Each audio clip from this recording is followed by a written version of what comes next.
হিয়া বিছানা থেকে নামার আগে শ্রাবণ সাইড টেবিলে রাখা সেই দলিলের ফাইলটা হাতে নিল। সেটা হিয়ার সামনে এনে বলল, এটা বাবা অনেক আগেই কিনে রেখেছে, মনে করেছে আমি জানবো না। উকিল সবই আমাকে বলে দিয়েছিল আগেই। তবে এই দলিল এতদিন না দিয়ে কালকে রাতেই কেন দিল ধরতে পেরেছিলে? হুম। শ্রাবণ ফাইলটা উল্টিয়ে দেখিয়ে বলল, দেখো, ফাইলের পেছনে হ্যাপি বার্থডে লেখা। তুমি শুধু দলিলে দেখলে, ভেতরে ফাইলের মধ্যে কি আছে সেটা দেখলে না। হিয়া হেসে বাচ্চাদের মতো করে শ্রাবণের দুই গাল টেনে বলল, আপনি থাকতে আমার আর চিন্তা কিসের আমার জামাই যান। চলুন এখন ফ্রেশ হবেন।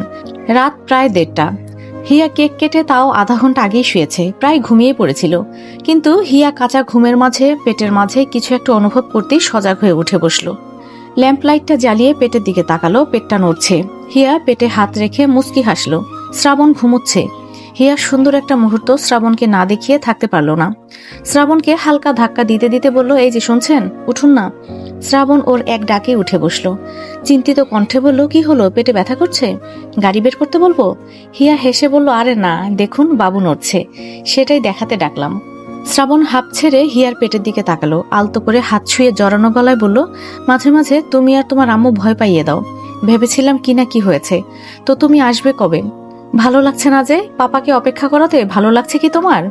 শ্রাবণ হিয়ার পেটে আলতো করে হাত বুলিয়ে চুমু দিল। হিয়া মুচকি হেসে বলল, এখন ঘুমান। ঘুম আসছে না? তুমি ঘুমাও, আমি মাথায় হাত বুলিয়ে দেই। ঠিক আছে। আস্তে আস্তে হিয়ার ডেলিভারির ডেট এগিয়ে আসছে। ওরও কেমন যেন ভয় ভয় লাগে মাঝে মাঝে। ডক্টরের সাথে কন্ট্রাক্ট আছে, তিনি হিয়ার ডেলিভারি করাবেন। হিয়ার ডেলিভারির আর 1 সপ্তাহ আছে। এক সন্ধ্যাবেলা কাব্য কোথা থেকে যেন ফিরল। দুহাত ভর্তি জিনিস। ড্রয়িং রুমেই ছিল হিয়া, সাবিহা চৌধুরী, শ্রাবণ। শ্রাবণ কাব্যকে জিজ্ঞাসা করলো, এই ভাই, কি নিয়ে এসেছিস এত? এনেছি কিছু জিনিস। শ্রাবণ কৌতূহল নিয়ে বলল, কি দেখি। আমাদের জন্য কি কিছু আছে?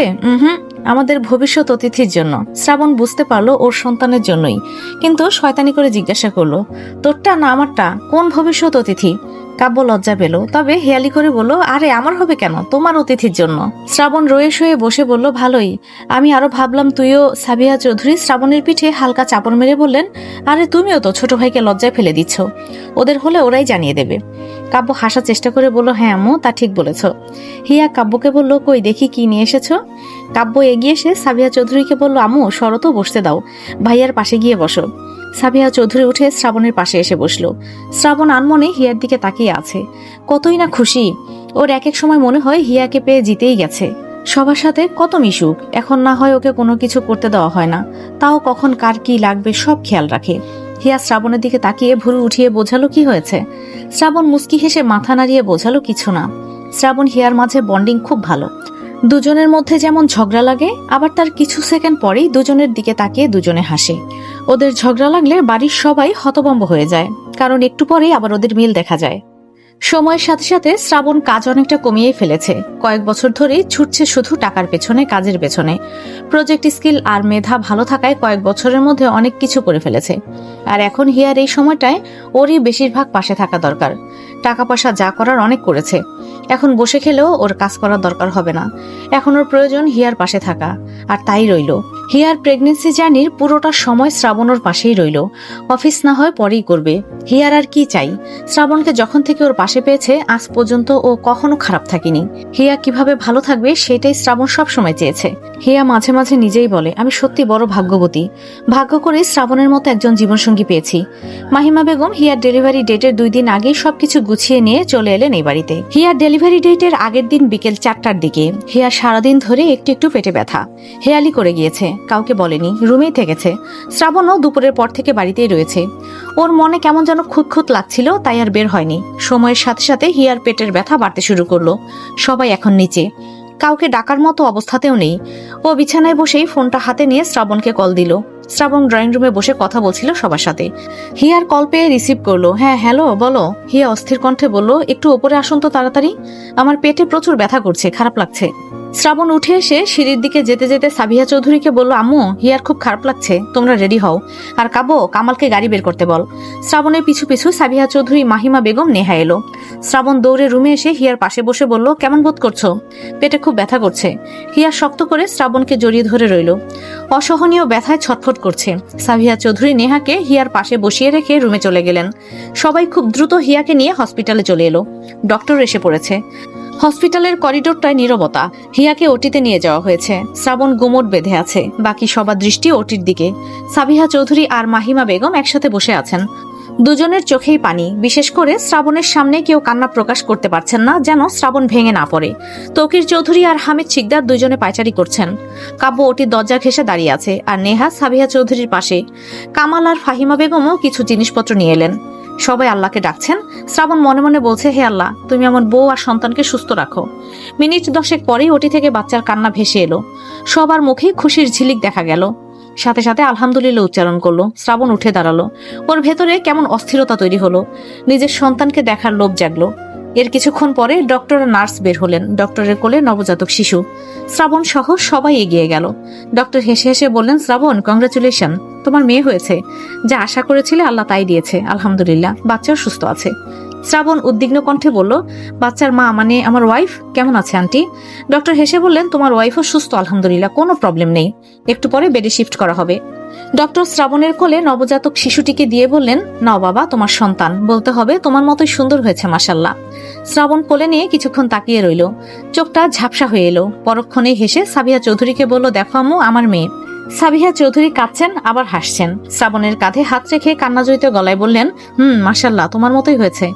কাব্য এগিয়ে এসে বাচ্চাটির দিকে তাকিয়ে রইল। এরপরে হেসে হেসে সাবিহা চৌধুরীকে বলল, আম্মু দেখো, তোমার থেকেও সুন্দরী হয়েছে, এবার তুমি বাদ, এটাই আমাদের আম্মু। সাবিহা চৌধুরী সহ সবাই হাসলো কাব্যর কথায়।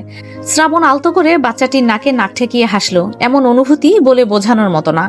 কয়েক মিনিট কোলে রাখার পর সাবিহা চৌধুরীকে দিয়ে বললেন, তুমি নাও। সাবিহা চৌধুরী কোলে নিয়ে তাকিয়ে রইলেন। হাসবেন না কাঁদবেন দ্বিধায় পড়ে রইলেন। খুশিতে আত্মহারা সবাই। সাবিহা চৌধুরী বাচ্চাটির দিকে তাকিয়ে কান্নাজড়িত গলায় বললেন, মাশাল্লাহ, আল্লাহ তোমাকে বাঁচিয়ে রাখুক, অনেক বড় করুক। মা বাবার মতো ভালো মনের হও, বাবা মায়ের পাশে থেকো, আর তোমার বাবাকে যত্ন করো, ভালোবেসো। তুমি বড় ভাগ্যবতী গো, এমন একটা বাবা পেয়েছো। তোমার বাবাকে কষ্ট পেতে দিও না। এই বাবাই তোমার সব। তোমার বাবার মতো মানুষ পাওয়া যায় না। আমি ধন্য, তোমার বাবার মতো একজন মানুষ আমার সন্তান। ও, আমি তো ভুলেই গিয়েছিলাম, আমার ছেলে তো এখন তোমার ছেলে হয়ে গেছে। এই কথায় তৌকির চৌধুরী বললেন, তোমার চান্স নেই চৌধুরী বাড়িতে, এখন চৌধুরী সাহেবা এসে গেছে। এদিকে শ্রাবণ বারবার ওটির দিকে তাকাচ্ছিল, কখন হিয়াকে বের করবে।